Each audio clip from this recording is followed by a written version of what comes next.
Hello, everyone, and welcome to another edition of PMP Success Tuesday with me, Cornelius Fichtner from PMExamSimulator.com. Thank you so much for joining me. Here is our usual agenda. As always, we start with a PMP tip, and today we'll talk about taking a break during your PMP exam. Then together, we are going to review 3 questions from the PM Exam Simulator. And different than in the previous versions and editions that we did here, I'm actually going to fire up the exam simulator for this one this time. And then we close, as always, with a giveaway. One lucky person will win free access to our PM Exam Simulator Essential, which gives you 30 days of access to 1,100 PMP exam sample questions. And my tip for today for you here is don't skip the breaks that PMI gives you for your PMP exam. And I think it's important here to say that, during as you practice, you may skip the breaks, but during your real PMP exam, take an opportunity to slow down, to regroup, bring your heart rate down, and then move on to section 2 of the exam. Let's take a look here at the details, what I mean by breaks and not skipping them. So the PMP exam is a marathon, right? So you have to answer 180 questions in 3 hours and 15 minutes, and you have 2 10-minute breaks. And you see that there at the bottom. So first you have to answer 60 questions. Then PMI will give you the opportunity to take a 10-minute break. There's another 60 questions, another break, and another 60 questions. Okay. So those 2 10-minute breaks, by the way, they are not included in those 3 hours and 50 minutes. So the 3 hours and 50 minutes are just the time to answer the 180 questions. And then on top of that, you'll get those 2 green, here in my graphic, the 2 green arrows for the breaks. Do not pass them by. Do take your breaks. You really want to slow down. You want to take a breather. You want to get up and walk away from your chair. Maybe take a sip of water. That is quite important. So you have a total of 4 hours and 10 minutes. One more thing, since we are talking about this whole thing. So you want to learn to manage your time. In the PMP exam, because you have these breaks in between, you cannot skip forward or go backward. So when you're working on the questions 61 to 120, so when you're there in the middle, you cannot go back to the first 60 questions. So you're literally taking 3 PMP exams. The first part, 60 questions, you send it off. You're done with that. You can never go back and look at it. Then you take part 2 until you're done with that. And then you take part 3. So it's really 3 exams, each consisting of 60 questions, if you want to be, a little bit picky there. So what you want to learn to do, and that's what you'll be using an exam simulator for, is you want to make sure that it takes you about 77 minutes for the first 60 questions, 77 minutes for the middle part, and about 76 for the last 60 questions, right? So it's roughly those numbers. What you want to avoid is having something like this here, right? It takes you 90 minutes for the first, 90 minutes for the second, and then you really have to power through at the end there with those 50 minutes. So this is where an exam simulator also helps you, and you can really practice and get used to the timing as you are taking your exam. Right. That's it for my tip. Don't skip the breaks. Easy, straightforward, but it has to be said. Which means we are moving on to taking a look at 3 questions from my PMP exam simulator. As always, I have 3 testimonials here from happy customers. The one in the middle there, you can see what Abraham wrote. Abraham says, I would recommend the PrepCast to everyone who is, where are we here, who is aspiring to sit the PMP exam. I studied on another site and thought I was good enough. One day I met one of my professional friends and expressed my concern to her that I was studying for the PMP. You can tell where this is going, right? So basically, in the end, he says, she then told me, get the PrepCast, really helpful. He did, and thanks to the PrepCast simulator, he turned his preparation into exam success. All right, this is also going to be the moment where your participation can help you win that essential exam simulator that I mentioned earlier. All that you have to do is type your answer to the PMP sample question in the chat. So you have to participate. Anything you type in the chat will automatically make you participate in this giveaway. If you are joining us from X, then I apologize. X does not allow participation, so you would have to switch over to YouTube. And I have this handy little link here. So go to pm-exam-simulator.com/X, and that will take you straight to this live stream here in YouTube so that you can participate. And now let me bring in the window here with the 3 questions from the exam simulator. So this is a special quiz that I built for this event here. So you can't do what I'm doing here. So I created this 3-question quiz just for today so that we can take a look at just 3 questions right now. So let's get started. I also tweaked the system so we have 15 minutes and have zero issues here with the time. All right, let's take a look at the question here that we've got. During a sprint planning session, the development team is arguing over the user stories to be included in the sprint goal. Everyone is actively listening as each team member is given an opportunity to express their concerns, and the Scrum Master does not feel the need to intervene. What level of conflict did the Scrum Master most likely identify in this situation? Is it A, the storming phase? Is it B, a crusade? Is it C, the performing stage?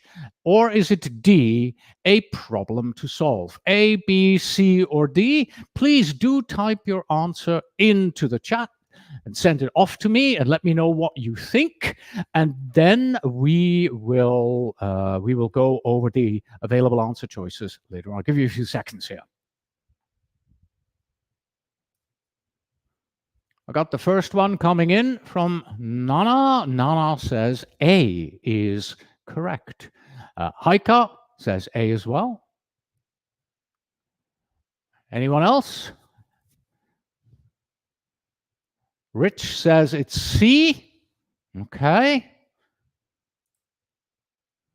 And it looks like we are done. So we have either A or C. I can tell you that neither A or C are correct. In fact, Samuel here, who says that it is D, and Capella, who says that it is D, are correct. So let me explain what is going on here. The question is, what level of conflict did the Scrum Master most likely identify? And then what we have in the answers is a mix of 2 concepts. So one concept is about the levels of conflict, which are there are 5 levels of conflict, and the other 2 answers are about the Tuckman ladder of team development. Okay, so what we have to understand is we're looking for a level of conflict. So A is a storming phase. That is the Tuckman level of team development. C, performing stage. Again, this is from the Tuckman 5 levels. And then B and C, those are levels of conflict. Okay, this is a lesser known concept, the levels of conflict, yet it is part of the PMP exam. You have to know about those. And then when you review the event here, everyone is actively listening. All right. Everybody is given an opportunity to express their concerns. The Scrum Master does not feel the need to intervene. If you know the 5 levels of conflict, you can immediately tell it is not a crusade. Nobody is on a crusade to convince everybody here that, no, my answer is correct. Instead, what they're doing is they're having a problem to solve. So the level of conflict that we're seeing here is A, it is a problem to solve. What I'm going to do now here, because I'm using the exam simulator, I'm going to mark this question, because when we are done, I want to get back to this and want to take another look. So I've marked the question here for later review. Let's move on to question number 2. 2 developers are having a heated argument characterized by personal attacks over who should take a particular user story in the Kanban board. The project manager steps in and settles the dispute by splitting the user story and having each developer work one aspect of the solution. This action resolves the dispute, but a week later, the same 2 developers get into another shouting match over how to implement an approved change request. The project manager helps again, but similar conflicts occur almost weekly. What might the project manager have done differently to avoid these recurring arguments? Is it A, refrained from interfering into the arguments and allowed the 2 developers to settle their differences as a self-managing team? B, analyzed the context for the argument to determine the underlying root cause of the issue between the 2 developers? Is it C, had the change management plan established clear roles and responsibilities for the implementation of approved change requests? Or D, ensured work in progress limits were assigned to the columns of the Kanban board to place a constraint on user story assignments? Is it A, B, C, or D? Please let me know what you think. I'm already getting the first answer here from Capella. Capella thinks it is B.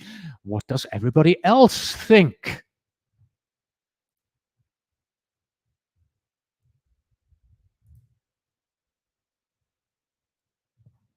All right, we're getting more here. We have Opare, who thinks B. Nana is going for C. Okay. Anyone else? Samuel is going for D. Doreen is going for B. All right, let's take a look at what we've got here, right? So we have 2 developers who cannot seem to get along with each other. Initially, the project manager stepped up and said, well, okay, you guys can't figure this out between yourself. You do this, you do that, go away. Okay, so that was, kind of a forcing type of an approach, just stepping up and saying, okay, I'm going to help you solve this problem. But it keeps coming back, and it keeps coming back, and it keeps coming back. So we have a problem here between these 2 developers. So what is not going to help? Right? Ensured that the working progress limits were assigned. That is not going to help, because that is just a technique to manage the Kanban board. It is not going to help us with the issue between those 2 developers, right? C, have the change management plan establish clear roles and responsibilities. Again, we're having an interpersonal issue between 2 people who cannot seem to get along, all right? And so that means that's also not going to help me. A, refrain from interfering in the arguments. Well, based on what's going on here, they're butting heads. We help them resolve it. They're butting heads again. They're butting heads again. They're having shouting matches. Do you really think that if I hadn't stepped in as the project manager, this would have helped?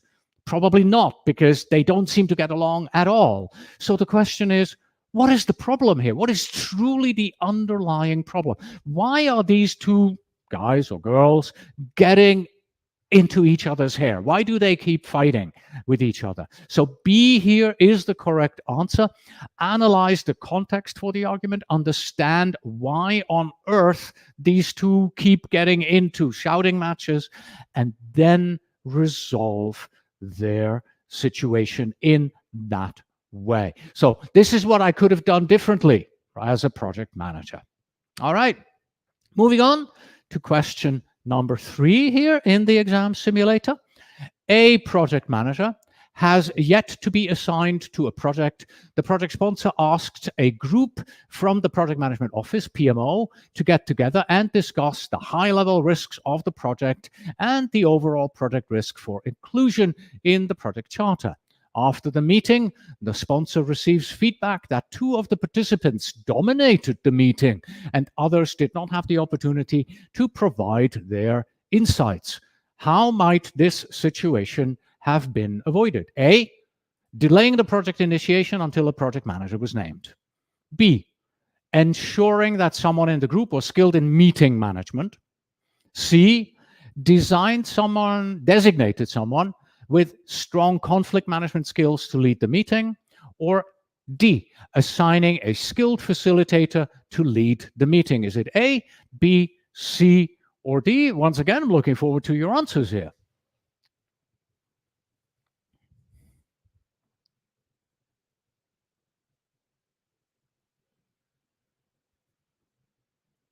Not getting anything so far here.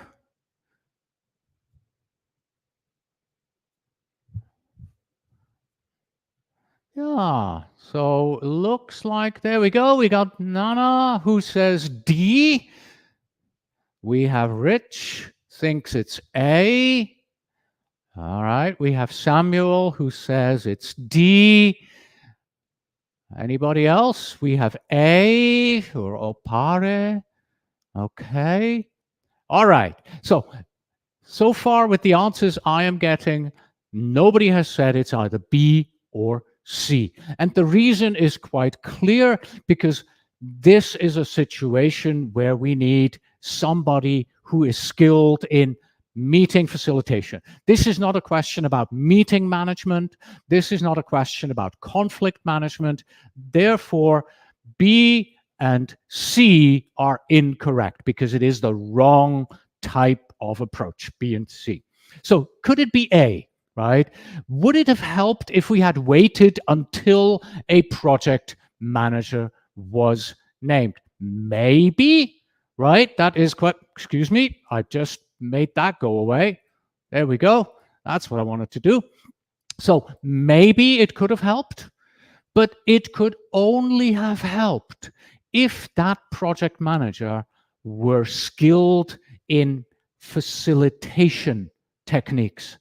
This is what's been missing in this meeting. This meeting was just dominated by 2 people and nobody else was allowed to speak, basically. So you need somebody there who says, hold on a second here, you're dominating. Let's have the other people speak as well. So if your project manager, even if you had assigned him or her, isn't skilled in meeting facilitation, then it wouldn't have helped. Plus, it's not unusual sometimes to not have a project manager and get going with the initiation phase as well. Remember, the project manager gets assigned in the project charter, which is at the end of the initiation phase. So that is not unusual that we don't have a project manager at this time. So D is the correct answer. And that's it for our 3 questions. Let's end this exam here.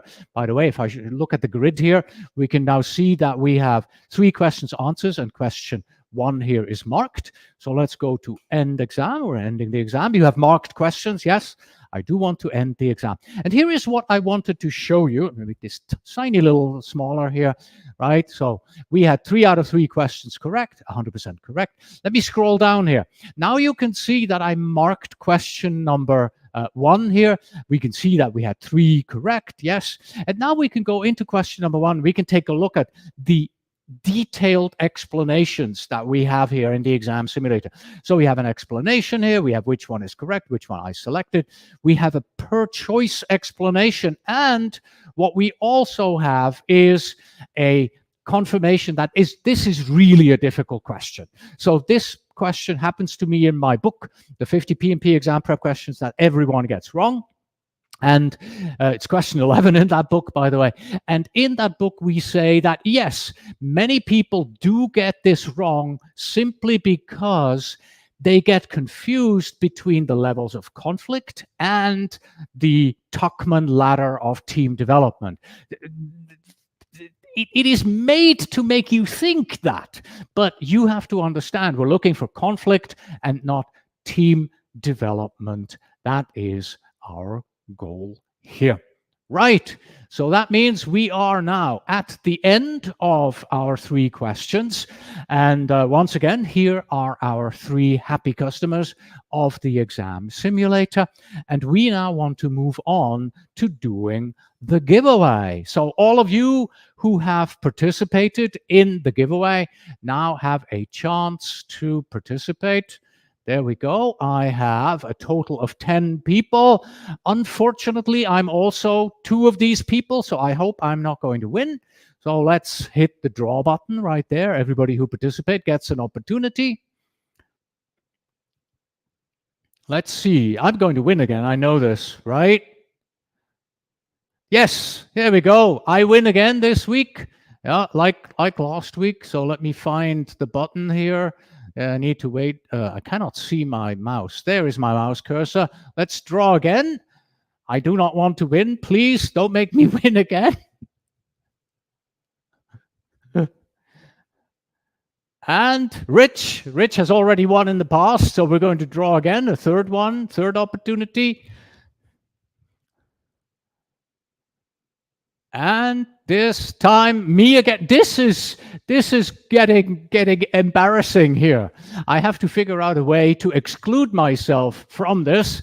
But now we have Capella who wins. Congratulations, Capella. 4th time lucky. Yes. So I am going to have to figure out how to exclude myself from being a winner here, because it looks like I'm winning every week here. So Capella, congratulations. How are you going to claim your prize? Please write to support@pm-prepcast.com. Please do write to them within a week so that they can provide you free access to our PMP exam simulator. If you did not win, then don't fret, because we have a free version of the exam simulator. So please do go to pmexamsimulator.com/free, where you can sign up for our free simulator. I believe it has 60 or 90 free questions that you get access for a week, so you can try it out and make sure that this is the exam simulator of your choice for your exam preparation. And with that, we have come to the end of another PMP Exam Tuesday, and I'll see you next time. Yeah, until another PMP Success Tuesday. Bye-bye.